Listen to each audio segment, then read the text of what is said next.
Good morning. I've got 10 o'clock, so we're going to get the webinar started.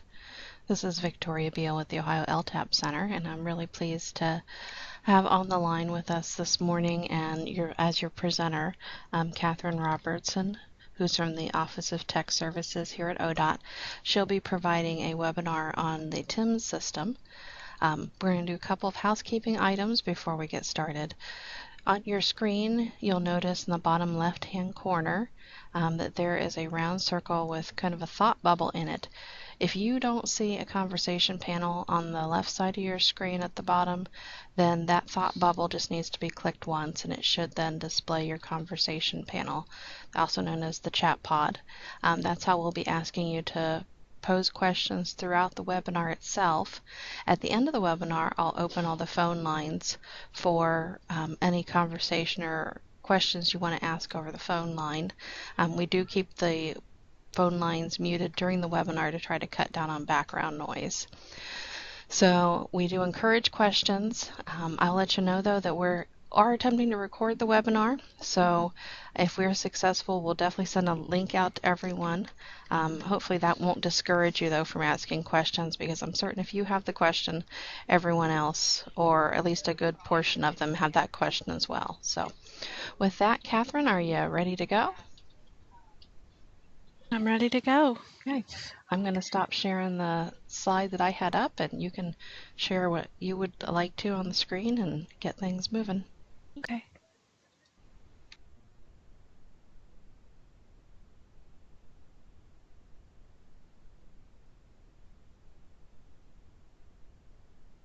Okay, can everyone see my desktop? I can see it. Okay. Hopefully everybody else can too. So as Victoria said, I'm Catherine Robertson with ODOT's Office of Technical Services, and I support the TIMS application, our Transportation Information Mapping System, and that's what we're going to go over today. I think we have about an hour, right, Victoria? So we'll try to step through all the main features. And we're looking at the home page right now. Let's start with the different ways that you can access the site. Of course, our URL, gis.dot.state.oh.us/TIMS. We have links on the external ODOT homepage right here under Maps and References. If you're internal to ODOT from our portal, there's a link right at the top. And that gets you here to our homepage.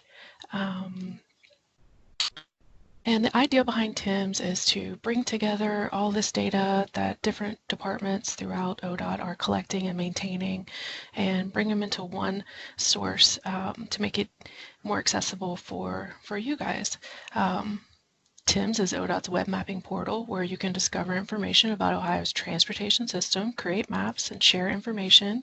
And our mission is to provide better data so you can make better decisions. So we have buttons for each section of the website: project search, create a map, data download, where you can get zipped up full data sets of everything that we're going to look at in the create a map application. Standard PDF maps we'll look at quickly later. Map viewers are just like Create a Map, but with a customized content. Data Glossary provides definitions and information about each of the data sets. And our crash data search is what was formerly known as the GCAT tool, the crash analysis tool. And that's a secure portal for accessing the crash data for the state of Ohio. And we do have a public-facing version that we'll see in the Create a Map application. But first we're going to start with the project search tool, and we have a shortcut right on the home page. It's here and in the toolbar, so it'll be visible on every page within TIMS. You'll see this in the toolbar. And you can see I've been running through some samples, so I have some PIDs up here. And when you enter a PID that has one project record in our database, it'll bring you directly to this project information page that we'll see more of in a minute. But I also wanted to highlight, if you have a PID that ends up with 2 geographic locations, once it's brought into the TIMS database, there will be 2 individual records with that same PID ID. And if you search this box, it will bring you to our project search page with both of those records. Let's start fresh from the project search page. And let's see, make sure everything's cleared out. That it loads all of the records in our database when you first go to the page, and it's pretty quick. So you can see we have over 57,000 project records. Looks like it is filtering. There we go. And you can click on any of the column titles to sort alphabetically, and it's sorting all 57,000 records. You can change the number of records that you see on the page at one time, and we'll keep that to 5 to make it easy for the webinar. Okay, the magnifying glass button next to each record takes you to that project information page we saw before. And this gives you information on dates and spending, and there will be a link to project plans. Not all of the projects will have plans available, but it will bring you to this page and you'll see a list if they are available. So sometimes one wants to open and sometimes it doesn't. There you go. It's a good view. So you can get all that information directly from TIMS. And at the top, our View in Ellis button takes you to a portal for the Ellis project application. This isn't the full application, but you can get more information here. And there's a View in Map button that will take you directly to our Create a Map page and zoom into that project location. We're going to spend a lot more time in the Create a Map page, so we'll finish up with a project search first. And then we have all of these filter tools at the top to narrow down if you're looking for projects for a certain geographic area. You can pick a district. Let's see so let's say we want to find all Franklin County bridge repair projects from fiscal year 2019 and on Route 27. So we're going to narrow that down all the way. So Franklin County is District 6. And then my county list is automatically filtered to just show the counties within that district, as well as if there's some statewide projects. So we're going to choose Franklin. And furthermore, it has populated the list of PIDs with everything that's in Franklin County if you wanted to scroll through and find them that way. So you can see we've already narrowed it down to 1,955 records. If you wanted a spreadsheet of every project in Franklin County, and what we load into TIMS goes all the way back to 2003, I believe, you could select everyone here. Well, I guess you'd have to individually select each one. But then you could export out to different formats. But we're going to narrow it down even more. So we want to look at fiscal year 2019. So we're going to pick our dates. And we're looking for a specific primary work category. And we're going to do bridge repair. And now you can see we have 4 entries. You'll note that we don't have a filter at the top for narrowing down the route, but there's a trick you can use. If you note, the route field has a 5-digit format. We always use the leading zeros to make that route value have 5 digits. So you can use the search box to narrow down, and actually the search box will search any of these fields. So you could type in the value 27, but if 27 existed in a PID, it would return all of those as well. So if you use the 5-digit format, it will further narrow it down by route. So that's really handy sometimes. Another thing you could do with the search box is if you saw in our primary work category list, we had quite a few project types that have bridge in the name, and say we wanted to include all of those. We could clear this out and then use our search box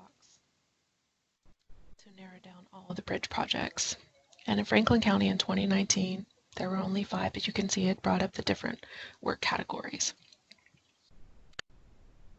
Okay, and then I wanted to note our CTL begin and CTL end fields. These are our log points. You can think of it as a milepost along the road, and we use these values to map on our roadway, and that's how we give it the geography that you see in the Create a Map part of the application. So you can see that this first record has a begin and an end, and that will translate over as a line. And then the one below it has a begin but no end value, or has a 0, has no end value. And that will come through as just a point location. So if I select both of these, click our View and Map button, you'll see that it's returned both of those projects. My point is up here and my line is here, and it creates these results layers. So when you're in the map, the projects are divided by their geography type, so that's just something to keep in mind. So here we are on the Create a Map page, but let's start fresh so we can go over some of the navigation of the page, and I'm just going to click the Create a Map link on the title bar. And this is how it'll look when you first go to the page. And you'll note that we have this Tools pane on the left and our Results table pane on the bottom. And both of those can be resized just by hovering your mouse over the gray bar and then dragging, click and drag. Same with this one. And either pane can be hidden with the blue arrows. Zooming in and out works just like Google Maps or any other map application you've used. You can use your scroll, the button on your mouse to scroll in and scroll out. Or we have these zoom buttons here. And then the home button will take you back to the full extent. Click and drag to pan. We have a couple of tools up in the top right corner of the map. You can change the base map. So I believe it will default to the ODOT base map, which is very similar to, these are the third party on the top, 1, 2, 3, 4, 5. Those are third party, not supported by ODOT or the state of Ohio. So streets looks very similar to our base map. And the start gray option if you're trying to make a simple map and you want some colors to just pop out. We also have our OSIP Imagery, Ohio Statewide Imagery Program. They fly the state of Ohio, I think, on a 2-year cycle. So there's pretty good up-to-date aerial photographs. And you'll note that it's just spinning because I was zoomed out to the full extent. So those images are very large, so you want to be zoomed in before you turn those on. And that's something to keep in mind if you've changed your base map and then you navigate away or come back to the site the next day, your browser, and I'm using Chrome here, is going to save that last base map that you used. So if you come to the page and you're just seeing the white page and the spinning wheel, first thing to try is to reset your base map, and that may bring it up for you. So we'll go back to streets, and so we're gonna, okay, here's some tools for print map, and you can share and generate a URL, but we're gonna come back to those later. Let's go through all the different aspects that we have here in our tools pane menu bar. So it defaults to our layers, and we have all of our layers categorized, and this is growing all the time. We just recently added sign inventory and sign support inventory. If anyone is familiar with our collector program for collecting all the assets associated to our roadways, as each of those assets are developed through the collector program, we're adding those to TIMS, so those will keep growing. To turn a layer on, just click the button, it'll turn green. Back out. And when a layer is turned on, you can switch over to our Legend tab, and it will show you the symbol, what the symbols represent. Let's see.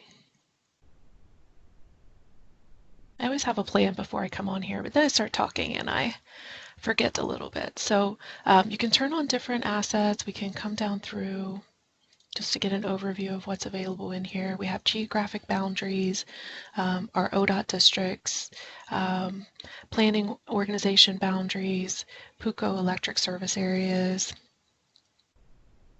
good reference files. We have a lot of environmental data sets, and those are usually based around maintenance restrictions along the roadway. We have our projects that this is the same data that we were querying from the project search page.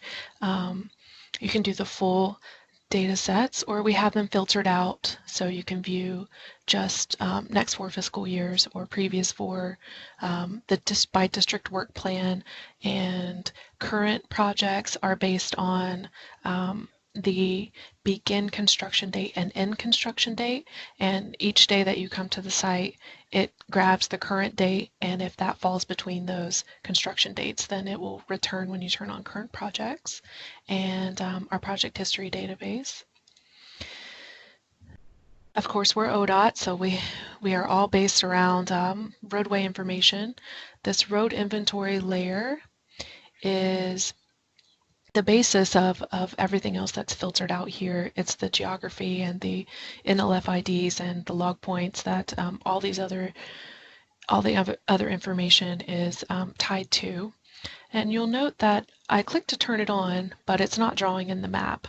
And that's because a lot of our larger data sets, in order to keep TIMS quick and easy to use, we don't turn them on until you've zoomed in past a certain extent. So there you can see them. And we're going to look at some more of the data, but let's just go through each category quickly. It's just some good reference information in strategic transportation system. And then under safety, we have the publicly available crash data. We keep the previous 3 years. So in 2018, the 2017 crash data became available. And soon we'll be rolling into 2019, so we'll bring in the 2018 crash data. And again, that's a data set that won't draw until you've zoomed in pretty far. There you can see the dots for each crash location. Now we have a lot turned on right now. So let's start, we might want to pare some of this back, and then let's look at the tools for getting information about the layers that we have turned on.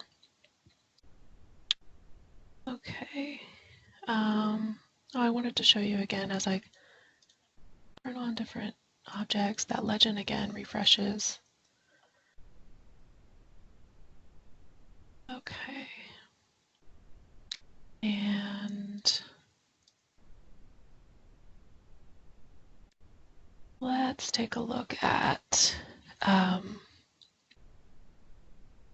think I wanted under drains. There we go. Under drains and outfalls are both assets from our collector program. And you can see all of the records. There's a lot of them along the roadways. Catherine, we have a question that's come into the chat pod. Okay. Do you make available only the past 3 years of crash data, or will the 2018 data make 4 years worth? It's only 3 years. So when we publish 2018 data, we'll remove that the oldest year that's available in there. So 2015 will no longer be available. It'll be 16, 17, and 18. And these data sets are really large, and that's really the motivation why we limit it. And again, we have the GCAT tool, the crash analysis tool, that gives you access to all of the data. You just need to request access to that system, and that goes to a different department within ODOT. But if it's something that you use for your job, I'm sure that it would be made available to you. Yeah, I'm going to add real quickly there that I did put a link in the chat pod at the beginning of the presentation when you were talking about GCAT before, because we have a webinar scheduled this Friday on GCAT itself that Mike McNeil will be presenting. So I tried to put these in close proximity for you guys. So if you were on this one and you were interested in doing GCAT as well, it'll be this Friday and you can click on that link to enroll. I love that. I think I should enroll. Oh, and I wanted to know at the beginning, today is GIS Day, November 14th. So happy mapping, everybody. So it's a good day for the mapping application webinar. Okay, so, and that reminded me, I wanted to zoom in further and show you that if there are labels turned on for an object, for a layer, those will draw as you zoom in further. And you can see I've just turned on bridges. It's this rectangle symbol, and this is the structure file number that comes on as a label. And if I wanted to, well, let's keep those on, get more information about one of the records I see on the map, we're going to use our Identify Features tool. So it's this I button on the Tools pane menu bar. Just click that, and it says Click Map to select features. So I'm going to click right here in this area where I see that there are multiple features. It draws a box, and it's going to return any of the features that intersected that box. So you can see that I have a drop-down list for my results layers for each of the layers that I had turned on in the map. And then it returned 3 bridge records for that one location where I clicked. So you can scroll down and see all the attributes for that individual record. And I was wanting under drains because I wanted to note that a lot of our features have URLs down towards the bottom of their attributes.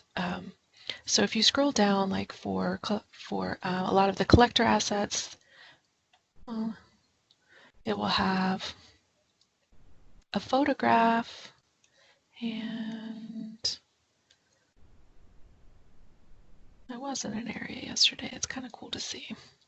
Here we go.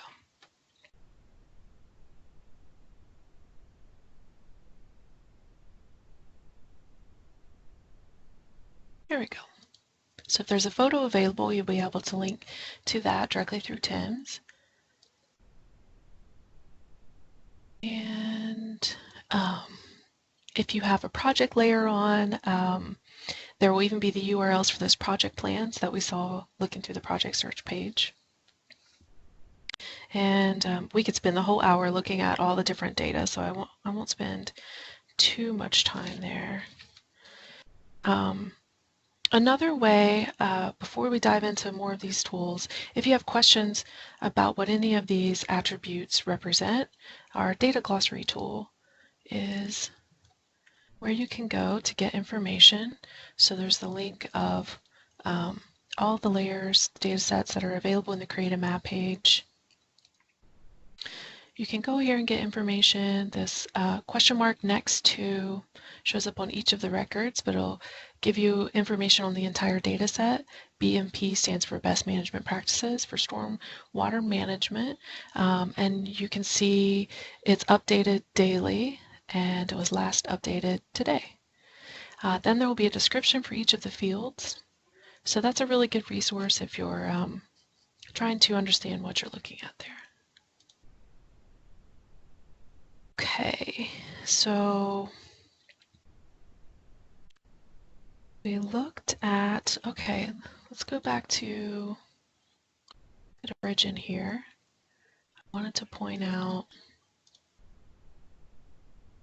that on a lot of these assets, we've attached information about the roads. Sorry if I'm making you dizzy as I scroll down there, but I wanted to show you that each of the road features will have attached the NLF ID, the road that it's associated to, and its log point. And you can use this information later to query this information, so we'll go through some of that. So, okay, we skipped over this Find Locations tool, so let's do a few things with that. And this is just different ways to zoom to an area in your map.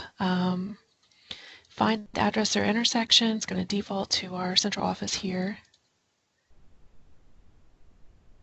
And I want to note that as you use a lot of the tools in TIMS, it's going to create one of these results layers. It'll show down here in your results table. And back on your layers tab, it creates this new category, results layers. It's just something to keep in mind, and it's something that we'll touch on a lot as we go through. So just like a search tool through Google Maps, you can also do intersections.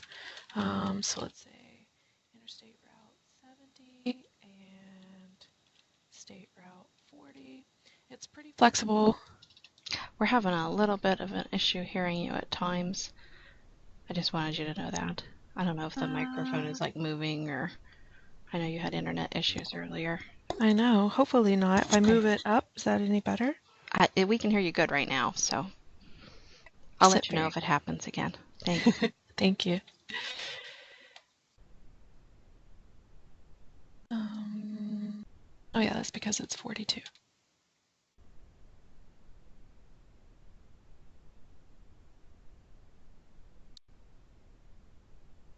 I brought up 2 locations. Just pick one. Okay, and our find latitude longitude tool. If you have coordinates, you can type them in here. I don't know that a lot of people carry around coordinates, but this tool is also really useful to report coordinates. Click on map and click anywhere on the map and it will return what that coordinate is. And you can switch the format between decimal degrees and degrees, minutes, seconds. And our find log point tool works similarly. You can navigate through. So I'm in Madison County. And all of our drop-down lists have filters enabled. So if you just start typing with your keyboard, it will filter that automatically. Interstate Route 70. And I think where we are, log point 8.6, keep us in the same area.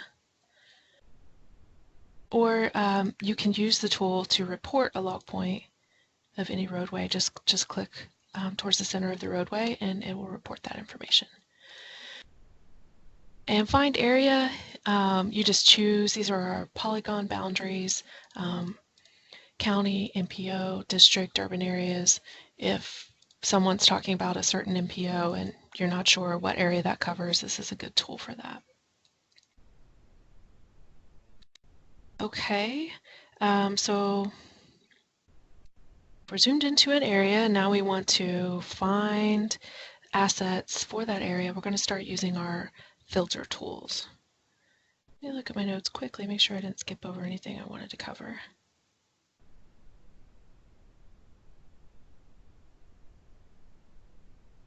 Okay.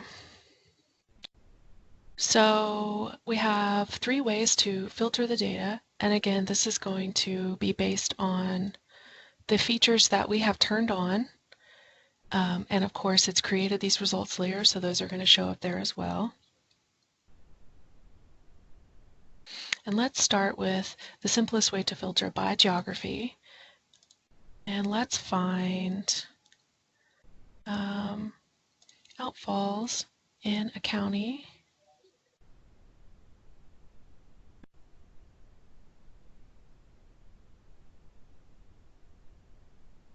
Lots of bridges. Let's turn those off.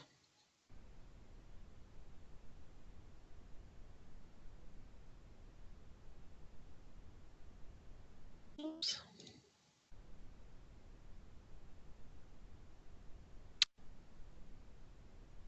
Okay, what county is that? Franklin, next to Franklin is Licking County.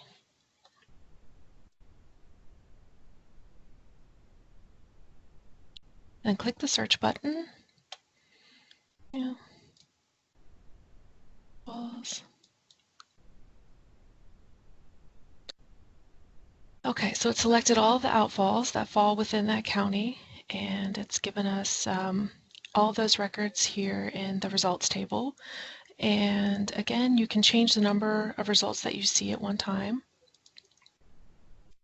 And you can Click the magnifying glass to zoom to an individual feature, or the Zoom to Results button on the top right will take you back to all of those features that are in the results table.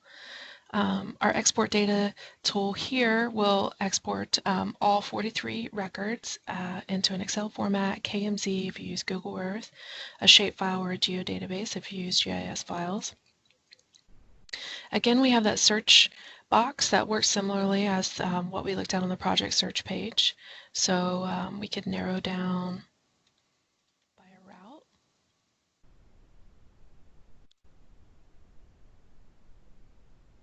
And of course, it doesn't want to work right now.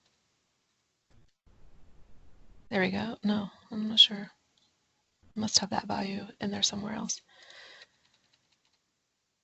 Okay, and you can even turn on or turn off the fields that you want to see if that's too much. If you want to just show a few fields and then export that to Excel, that tool is useful. You can sort any of the fields by just clicking on the column title. Okay, and that's an overview of our results table. So now let's do some more filtering. And let's see. Let's turn on our current projects. And now that we've built up quite a few results layers, I'm going to reset this page just to keep it clean as we go through different scenarios. And for our next filter tool, let's look at our current projects, the line value. So this is every current project in the state of Ohio now. And let's use our attributes to do a filter with the primary work category, similarly to what we did on the project search page. So we've picked our data set, and we're going to filter for the primary work category field. And now we could say is or equals, and it will populate that list like we saw before. But if we want to report all of those bridge values again, we can use this contains operator and just type the word bridge. And you'll see we got 57 records, and you can see they are highlighted on the map in the cyan color, but we're still seeing the full bridge record. Go back to our Layers tab to see how that's working. We have our new Filter by Attribute Results layer. And if we wanted to view only our results, we would come back down and turn off our current project so you can see that our results are showing in blue. Okay, so let's do a different, this filter by attributes tool is probably our strongest tool. It's what you can really, how you can really get the most out of the data. So let's do another scenario. And again, I'm just going to reset our Create a Map page to keep it simple. Let's take a look at our crash data. I turned that on and you'll see it's not drawing in the map because that's one of our larger data sets. And we can look at our legend to understand what we're looking at, color-coded by severity. And then we'll filter by attributes. And let's filter out by severity.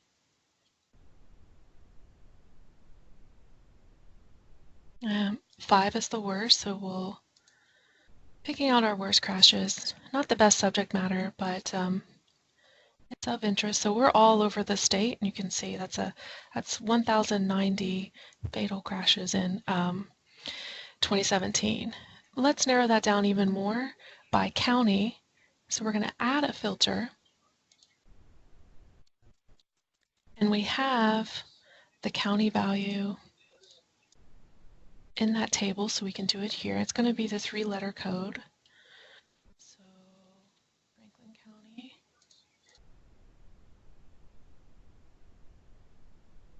And now, just as a quiz to understand how the site is working, you can see what returned in Franklin County is highlighted in cyan. Those are my 87 entries. Our blue squares are what we searched from our previous filter. So if we turn those off, now we're only seeing Franklin County. And we're zoomed out quite far, so we're not seeing the full 2017 crash layer. But if we zoomed in, we would see all of that, just so that you understand. And then if you wanted to report all these crashes in Franklin County, then again, you could export them from the results table.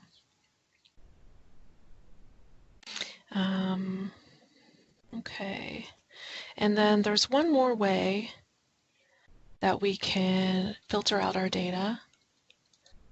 Let's reset one more time and look at crash data again. Say we want to find crash data for an intersection, around an intersection. We can combine our tools here and zoom into our current location and then filter by graphic tool. And there's three ways. Basically, we're going to draw a shape on the map and return all of the crash records that fall within that shape. So we have a major intersection here. First of all, we're going to use the point option. That's what it will default to. And you click this draw button, and then over on your map, it changes the cursor to crosshairs and says click to add point. So just click anywhere in the map. And now it's drawn this very small shape, so we want to extend that with a buffer. And let's say within a quarter mile. Click the buffer tool to draw that shape. And then when you search, oh, we have to pick our layer. There you go.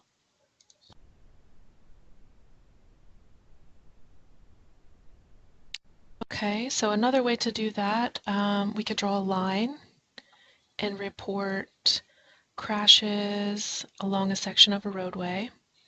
So I've picked line, pick my draw button, click the beginning, and you see this red line, drag, and then when you're done, double click.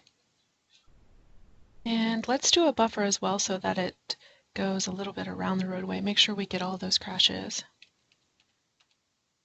Probably 20 meters. There you go. So now we have that results layer picked out, and then the final option is for Polygon. Click your draw button,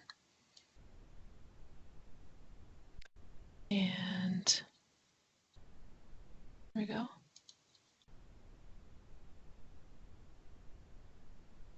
And you could buffer on this, but we don't need to. We're going to get everything that's inside of that polygon. Okay. So there's a couple of different ways to dive into the data and pull out just what you need to report. Once you've gone this far, there are a few things that you can do with it. You can print this through this tool here, a couple of different layouts. I feel like I'm flying through this. How are we doing on time? You're doing great on time. You still have about 22 minutes left, so yeah, lots of time for questions. Okay, good. You can generate a URL, and let's go ahead and do it with what I have set up now to show you what all can be included in that URL. So it generates this short URL that you can email.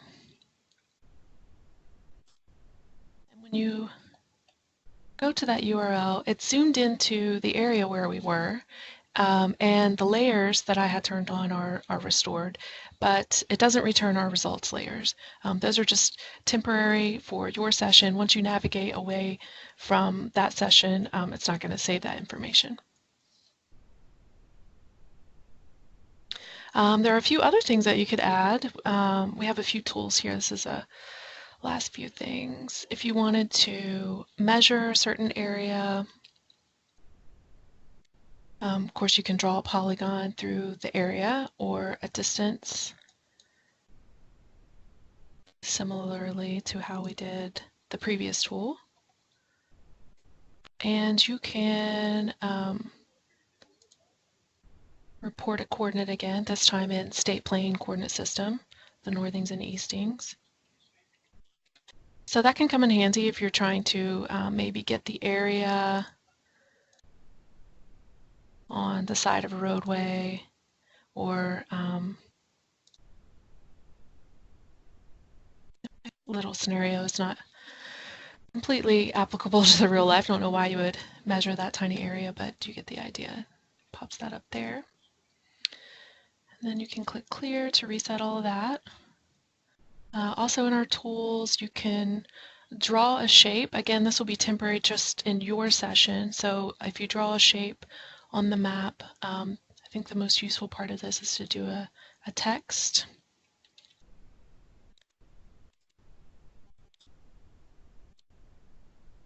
Click draw, click a place on the map. And now if you want to print this, save it as a PDF, that note will be included in that, but it won't be included if you share a URL. There you go. Also in our tools, you can make a bookmark. So you can see I made one the other day, and that's saved in my browser settings, so that will stay here each time I come to TIMS until I clear my browser cache. And two really useful links is connecting to our PathWeb system. And for this, you want to kind of pay attention because the interface isn't very intuitive, but you just click the tool from the drop-down list. Looks like nothing's happening, but your cursor's changed to the crosshairs. And now in your map, just click on a roadway. And if you're in Google Chrome, you'll get this message. PathWeb currently only works in Internet Explorer, but just select the address, open up Internet Explorer, paste it into the address bar. And I don't know if anyone in here is familiar with our PathWeb system, but it's another public-facing system that provides a lot of information.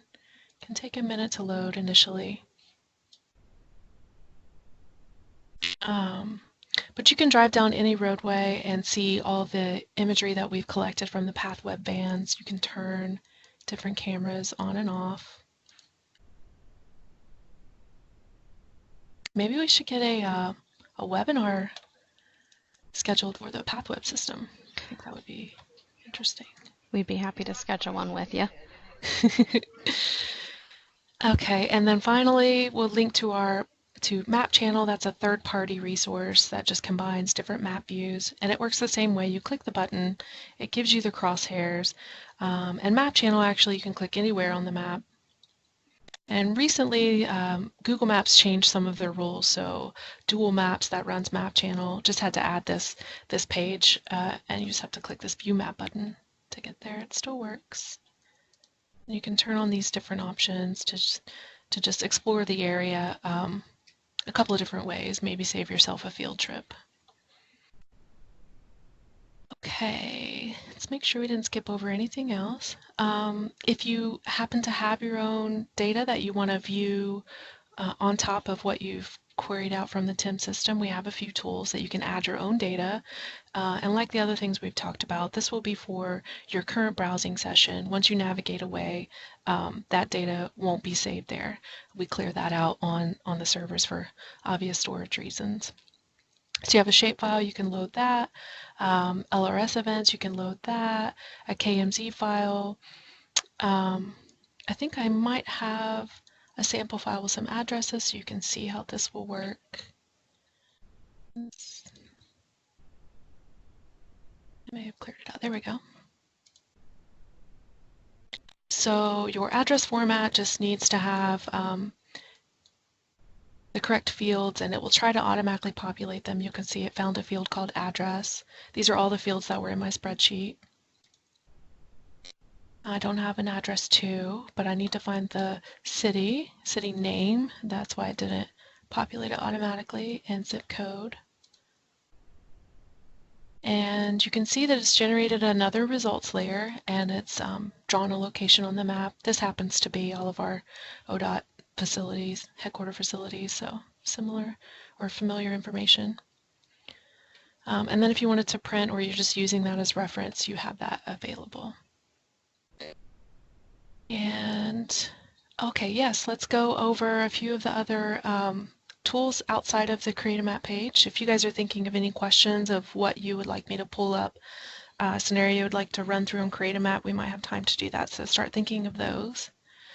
I'm going to go over to our data download page just to show you we have them grouped just as you see on the Create a Map page.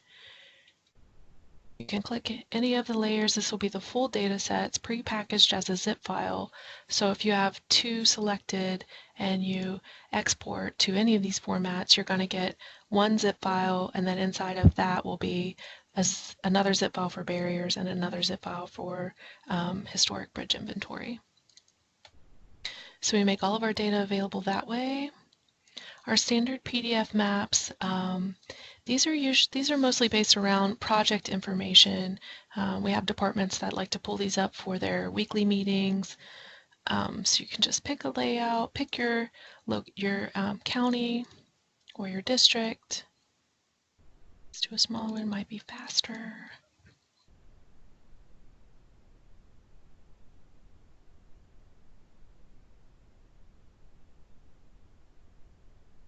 And like a lot of the other tools, it takes 2 clicks. So we've clicked once to generate our map, and now we're able to download it to my other screen. So you can see the PDF that you get where we just have all of this predefined. So if there's something that you know you would want to pull up regularly, it's worth looking into each of these. Or if you have a request, you can always request a new format. And our map viewers, these will look just like Create a Map, but we have different data or just pared down the data that's available for certain workflows. So we made one for our county managers who were interested in seeing pavement projects and culverts that had a general appraisal of is it 4 or less, so they needed to be looked at in the field. That way they could try to combine some of their work out in the field. The environmental map viewer has a lot of additional environmental data sets, so it's a good resource if you're looking for anything that's not available on our Create a Map page. If you have a request again for something you would like to see, have a customized viewer, of course contact us.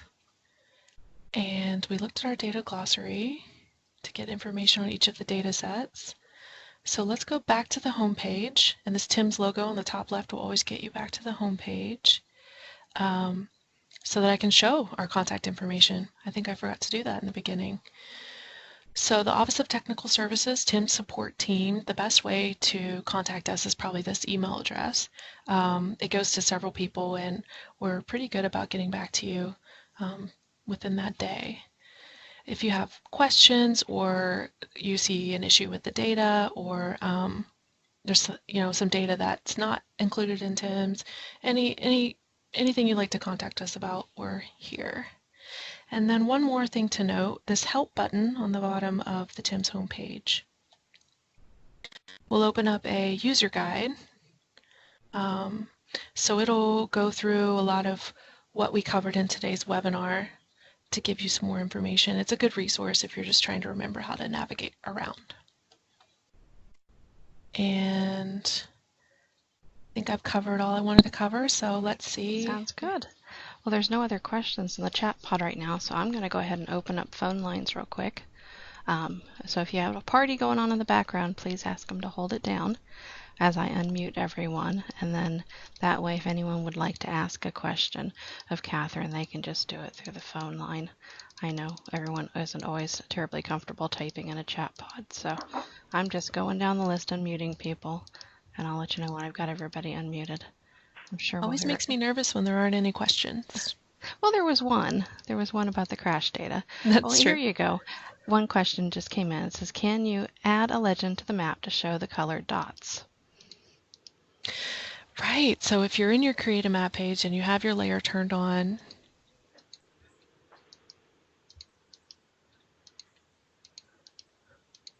I'm wondering, that would be a great enhancement if we're not able to do that right now. It would make sense that we'd have that included in our layout. Let's pull it up to see. So I guess at this point we don't have that functionality, but I really like that idea. It sounds like common sense now, now that you mention it. So I'm going to add that to our list of requests. I know soon we'll be starting a review of the application and discussing any enhancements we want to make. So I'm going to add that. Sounds great. And I've got everyone unmuted now, so if you'd like to ask a question, feel free. And if your dog barks in the background, don't worry, it's okay. We're used to hearing that too. Also, that's a great idea. If anybody has any ideas for enhancements for TIMS that you'd like to share with Catherine right now, we'd be happy to take those as well. Yeah, now's the time. Wow, really? Oh, here we go. Can you view PCR for roads? Yes. In our layers, under roadway information, we have our PCR state. Let's turn the other one off so it's a little clearer. And then PCR local will contain some more local information. PCR state is everything I think that ODOT is responsible for collecting, so we have those divided out. And I can do an identify to show you some of the information available.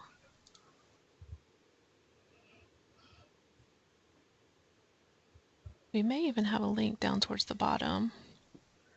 I'm going to make you dizzy as I go down there very quickly. No, I'm thinking of traffic. Traffic AADT, we have a link to our traffic monitoring system. Is there anything else you'd like me to highlight here? We'll show you the legend, so it's color-coded by the condition rating. Let's look at traffic. I know that traffic has, so we have labels enabled for traffic, so it's going to give you the average annual daily traffic count as a label. And divided by values.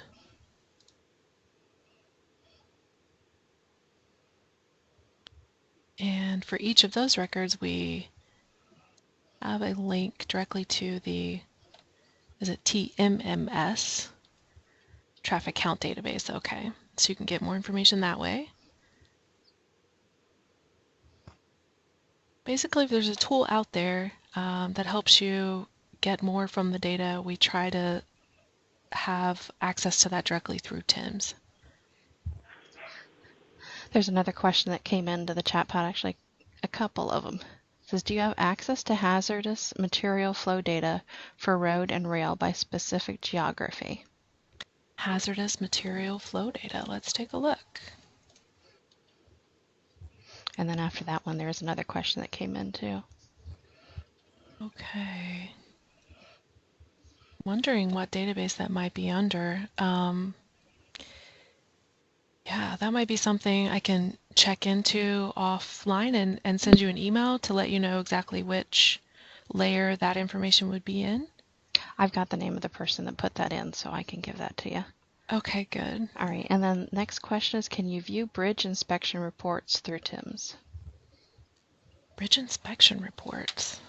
Let's take a look. We'll figure it out together. If not, these are great recommendations for items to be added in. So, okay, if I've turned my bridges on. While you're looking at that, I will mention that we have had a webinar in the past on the systems that Catherine mentioned, but if Catherine is not willing to do it, I will definitely circle back around to Dave Gardner's group to see if they're willing to do a webinar again on the TMMS system and also the PathWeb system. Yeah, I think that'd be a great idea. I know there's an effort just at the very beginning stages to kind of streamline all of our training materials for all of our applications. So now's a good time for recommendations and exploring that stuff too as we just start to develop new resources. So I'm not seeing, and I'm not familiar with the bridge inspection report, what system that's through. I know you could pull or copy the structure file number. That would probably be the identifier that you would use to query a specific bridge in that system. But I'm going to take that offline too and look into that more, add it to our Okay. list. And then another question that came in, can you please show how to find plans and specs for a project?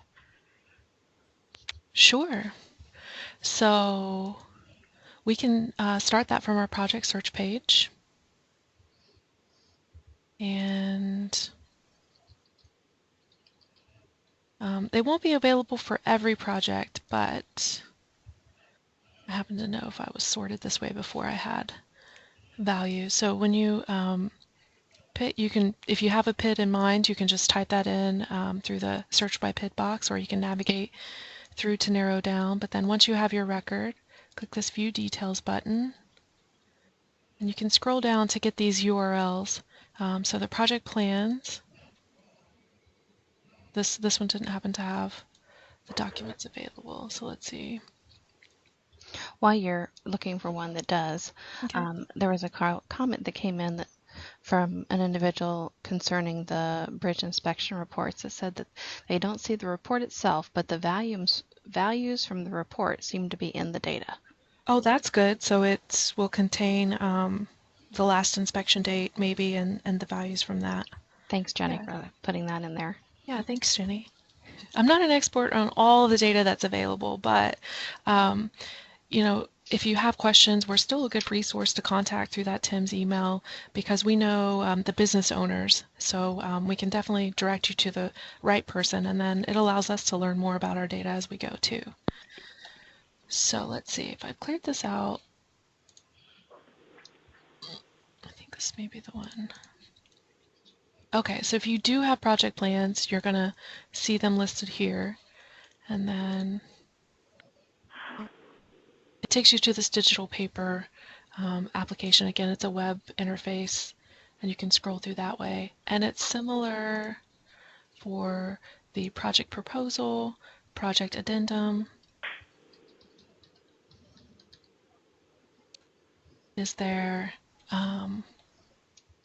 anything specific you'd like me to try to search up? Oh, here we go. This one opened directly as a PDF for the project proposal.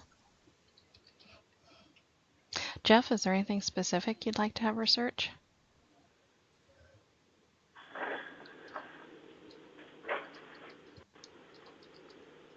You don't have to type in the chat pod, you can just tell us. She said no thank you. So, all right, well, I know we only have 3 minutes left on the webinar, and I want to be respectful of everyone's time. So if there are any final questions, please feel free to ask them or put them in the chat pod. And while you're entering in the chat pod, I will just quickly recap that Catherine's going to look into some clarification on the bridge inspection reports and that being available besides it being included in the details for the bridges, the hazard material flow data for road and rail by specific geography, and then the legend with the map to show the colored dots. Is there anything we've missed? No? Any other questions? They said the webinar is very helpful. Thank you so much, Catherine, for Thank you, doing it guys. this morning. We really appreciate it. And thank you all for joining us. Hopefully we'll see a few of you on Friday's GCAT webinar. If not, have a good rest of your day. Thanks, Victoria. Thank you.